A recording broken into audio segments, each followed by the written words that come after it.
Halo, assalamualaikum warahmatullahi wabarakatuh. Selamat pagi, selamat sejahtera bagi kita semua. Semoga kita semua diberikan kesehatan oleh Allah Subhanahu wa Ta'ala. Walaupun masih dalam keadaan pandemi, maka kita harus tetap semangat mengikuti pelajaran anak-anak, dan tidak lupa Pak Edi selalu mengingatkan untuk selalu menerapkan protokol kesehatan. Ya, satu, protokol kesehatan itu satu, pakai masker, ya itu wajib. Kemudian cuci tangan itu wajib. Yang ketiga, jaga jarak itu juga wajib. Kalau ada orang berkerumun, kita harus selalu menghindar minimal 1,5 meter dari orang-orang yang berkerumun atau tetangga atau teman-teman kita, ya. Nah, untuk itu perhatikan video di bawah ini. Tujuan pembelajaran yang harus kalian capai pada kesempatan kali ini adalah: satu, siswa mampu menjelaskan fungsi sifat bunyi terkait telinga sebagai alat pendengaran dengan lengkap. Dua, siswa mampu mengidentifikasi gagasan pokok dan gagasan pendukung setiap paragraf dari teks tulis dengan mandiri. Tiga, siswa mampu menyajikan gagasan utama dan gagasan pendukung setiap paragraf dari teks tulis dalam bentuk peta pikiran dengan tepat. Nah, itulah anak-anak tujuan pembelajaran yang harus kalian capai pada kesempatan kali ini. Ibu yakin kalian semua bisa mencapainya dengan baik. Anak-anak soleh dan soleha, masih ingatkah kamu tentang pentingnya indera pendengar? Ayo kita mengingatnya kembali dengan mengisi diagram berikut ini. Dan ini merupakan tugas ke-1 kalian. Nah, anak-anak soleh dan soleha, untuk mempermudah kalian mengerjakan tugas ke-1 ini, kalian simak video dengan link berikut ini. Linknya ada di deskripsi video ini ya. Judulnya bagian-bagian fungsi, cara kerja, dan cara merawat telinga. Tema 1, subtema 2, kelas 4. Insya Allah, dengan kalian menyimak video tersebut, kalian bisa mengerjakan tugas ke-1-nya dengan baik. Nah, anak-anak, kalian kerjakan tugas ke-1-nya di buku tulis kalian ya. Nanti kalau sudah selesai, kalian fotokan dan fotonya kirim ke ibu guru ya. Ayo anak-anak dan soleha, selamat mengerjakan tugas ke-1 dan selalu semangat. Anak-anak, telinga sangat penting bagi kita. Dengan telinga, kita dapat mendengar bunyi-bunyian. Kalian sudah melakukan percobaan tentang sumber bunyi. Kalian bisa mendengar alat musik tradisional karena telingamu berfungsi dengan baik. Oleh sebab itu, rawatlah telingamu dengan baik. Nah, sekarang kalian akan melakukan percobaan tentang sumber bunyi seperti pembelajaran sebelumnya. Namun, kali ini kalian harus mencari alat sendiri dan mencoba membunyikannya. Kalian bisa mencari berbagai peralatan seperti kertas, kayu, dan sebagainya. Lakukanlah permainan bunyi bersama dengan keluargamu. Apakah bisa menebak sumber bunyi yang dibunyikan keluargamu? Cara melakukan percobaannya yaitu: satu, ambillah berbagai macam benda.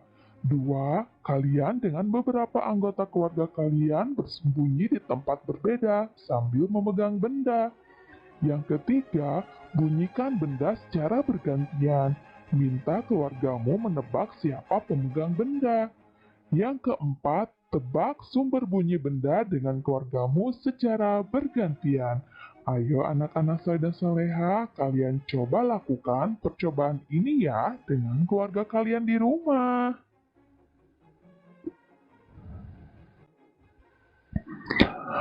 Anak-anak, seperti yang telah dijelaskan sebelumnya, sumber bunyi adalah benda atau alat yang dapat menghasilkan gelombang bunyi, termasuk alat musik yang bernada maupun yang tak bernada.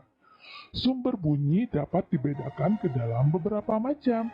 Di antaranya adalah satu harmonika. Salah satu alat musik tiup yang menjadi sumber bunyi adalah harmonika. Untuk menghasilkan gelombang bunyi melalui alat musik ini, kita harus meniup atau menghisap lubang yang terdapat pada bagian tepinya. Nomor 2, gendang. Sumber bunyi yang dapat menghasilkan gelombang bunyi dengan cara dipukul adalah gendang. Alat musik yang berasal dari Jawa ini berfungsi untuk mengatur irama. Saat Anda memukul gendang menggunakan tangan, maka akan dihasilkan energi bunyi. Yang ketiga, gitar. Sumber bunyi berikutnya adalah gitar. Alat musik ini memanfaatkan partikel udara sebagai media pelantara untuk merambatkan getarannya. Sumber bunyi gitar berasal dari dawai yang akan menghasilkan bunyi ketika dipetik. Yang keempat, biola. Pada biola terdapat dawai yang berfungsi sebagai sumber bunyi. Dawai ini akan menghasilkan gelombang bunyi ketika Anda menggeseknya. Gesekan tersebut akan menggetarkan partikel udara, kemudian merambat sebagai gelombang mekanik dengan perantara udara. Yang kelima, seruling. Sumber bunyi yang menghasilkan bunyi dengan cara ditiup adalah seruling. Alat musik ini biasanya terbuat dari kayu atau bambu, tapi saat ini tidak sedikit seruling yang terbuat dari bahan perak, campuran emas dan perak ataupun emas saja. Yang keenam, piano. Salah satu alat musik bernada yang merupakan sumber bunyi adalah piano. Jika Anda menekan tuts yang terdapat pada alat musik tersebut, maka akan dihasilkan gelombang bunyi. Yang ketujuh, rebana. Sumber bunyi berikutnya adalah rebana. Alat musik ini akan menghasilkan bunyi jika Anda memukulnya. Nah, itulah anak-anak contoh-contoh dari sumber bunyi. Anak-anak soleh dan soleha, di pembelajaran sebelumnya kamu sudah membaca cerita tentang tong sampah gotong royong. Bacalah sekali lagi cerita tersebut ya. Ayo anak-anak soleh dan soleha, sekarang kita baca bersama-sama cerita yang berjudul Tong Sampah Gotong Royong. Ada yang berbeda setelah senam pagi pada hari Minggu ini. Warga berkumpul dengan berbagai peralatan dan perlengkapan di lapangan kampung. Beberapa drum kosong, bilah-bilah bambu, karung plastik bekas, dan ember bekas tersusun di pojok kiri lapangan. Di pojok lain terlihat tumpukan kaleng cat, kuas, wadah cat, dan beberapa peralatan lain. Apa yang akan dikerjakan oleh warga hari ini? Pagi hari Pak Made dan keluarganya harus melakukan ibadah pagi terlebih dahulu di pura. Sementara itu, warga bekerja sejak pagi bergotong royong menyiapkan tempat sampah baru. Udin, Siti, dan Edo membantu Pak Ismail dan beberapa warga lain mengayam bilah-bilah bambu menjadi keranjang sampah. Keranjang ini akan menjadi tempat sampah kebun, seperti daun-daun kering, batang, dan buah yang berjatuhan di bawah pohon. Lani memilih untuk membantu warga yang memoles cat dasar putih pada ember dan drum bekas. Ada juga warga yang menambah lubang-lubang di karung-karung plastik bekas agar nantinya bisa dipakai kembali menjadi tempat sampah kering.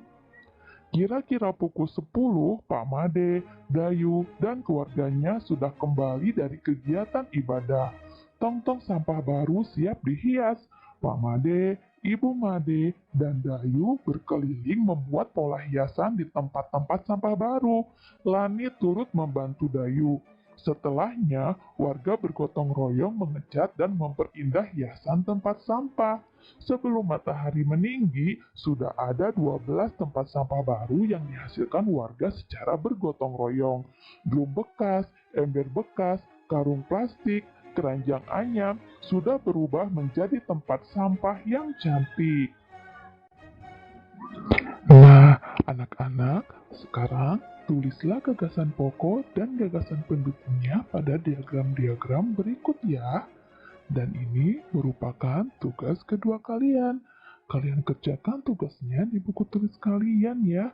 Kalau sudah selesai, kalian fotokan dan fotonya kirim ke ibu. Ayo anak-anak Sada Soleha, selamat mengerjakan tugas kedua dan tetap semangat.